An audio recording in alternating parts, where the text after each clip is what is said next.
Chapter 10. The Happy Home. One important result of the brush on the lagoon was that it made the Redskins their friends. Peter had saved Tiger Lily from a dreadful fate, and now there was nothing she and her braves would not do for him. All night they sat above, keeping watch over the home under the ground and awaiting the big attack by the pirates, which obviously could not be much longer delayed. Even by day they hung about, smoking the pipe of peace and looking almost as if they wanted titbits to eat. They called Peter the Great White Father, prostrating themselves before him, and he liked this tremendously, so that it was not really good for him. "The Great White Father," he would say to them in a very lordly manner as they grovelled at his feet, "is glad to see the Pickaninny warriors protecting his wigwam from the pirates." "Me, Tiger Lily," that lovely creature would reply. "Peter Pan save me. Me, his very nice friend. Me no let pirates hurt him." She was far too pretty to cringe in this way, but Peter thought it his due, and he would answer condescendingly, "It is good. Peter Pan has spoken." Always when he said, "Peter Pan has spoken," it meant that they must now shut up, and they accepted it humbly in that spirit, but they were by no means so respectful to the other boys, whom they looked upon as just ordinary braves. They said "how do" to them and things like that, and what annoyed the boys was that Peter seemed to think this all right.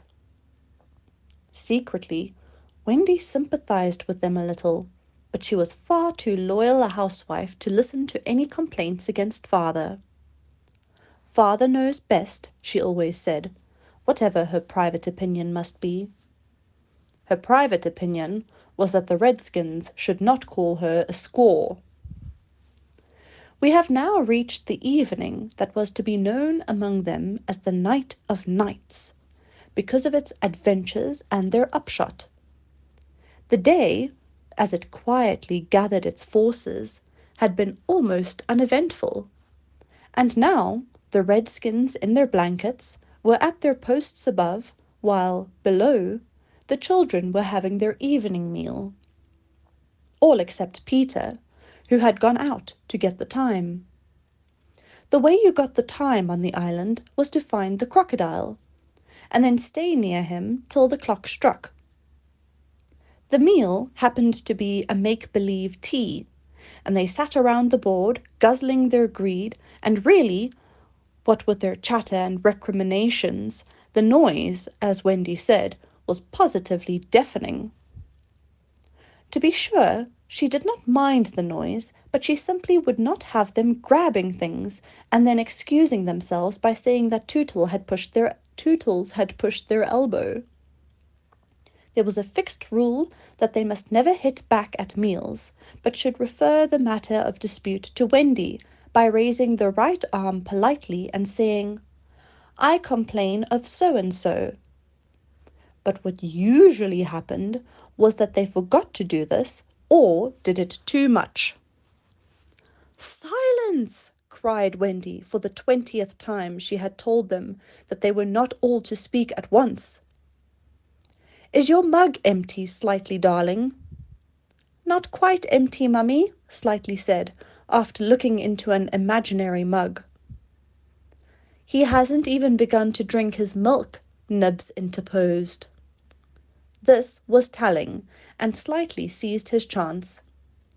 "I complain of Nibs," he cried promptly. John, however, had held up his hand first. "Well, John?" "May I sit in Peter's chair if he is not here?" "Sit in father's chair, John?" Wendy was scandalized. "Certainly not." "He's not really our father," John answered. "He didn't even know how a father does till I showed him." This was grumbling. "We complain of John!" cried the twins. Tootles held up his hand. He was so much the humblest of them, indeed he was the only humble one, that Wendy was specially gentle with him. "I don't suppose," Tootles said diffidently, "that I could be father." "No, Tootles." Once Tootles began, which was not very often, he had a silly way of going on. "As I can't be father," he said heavily, "I don't suppose, Michael, you would let me be baby?" "No, I won't," Michael rapped out. He was already in his basket. "As I can't be baby," Tootles said, getting heavier and heavier and heavier. "Do you think I could be a twin?" "No, indeed," replied the twins. "It's awfully difficult to be a twin." "As I can't be anything important," said Tootles, "would any of you like to see me do a trick?" "No," they all replied. Then, at last, he stopped. "I hadn't really any hope," he said. The hateful telling broke out again. "Slightly is coughing on the table. The twins began with cheesecakes. Curly is taking both butter and honey. Nibs is speaking with his mouth full. I complain of the twins. I complain of Curly. I complain of Nibs." Oh dear, cried Wendy. "I'm sure I sometimes think that spinsters are to be envied." She told them to clear away and sat down to her work-basket, a heavy load of stockings, and every knee with a hole in it as usual. "Wendy," remonstrated Michael, "I'm too big for a cradle." "I must have somebody in a cradle," she said almost tartly, "and you are the littlest. A cradle is such a nice homely thing to have about a house." While she sewed, they played around her. Such a group of happy faces and dancing limbs lit up by that romantic fire. It had become a very familiar scene, this, in the home under the ground, but we are looking on it for the last time. There was a step above, and Wendy, you may be sure, was the first to recognize it. "Children, I hear your father's step. He likes you to meet him at the door." Above, the redskins crouched before Peter. "Watch well, braves. I have spoken." And then, as so often before, the gay children dragged him from his tree. As so often before, but never again.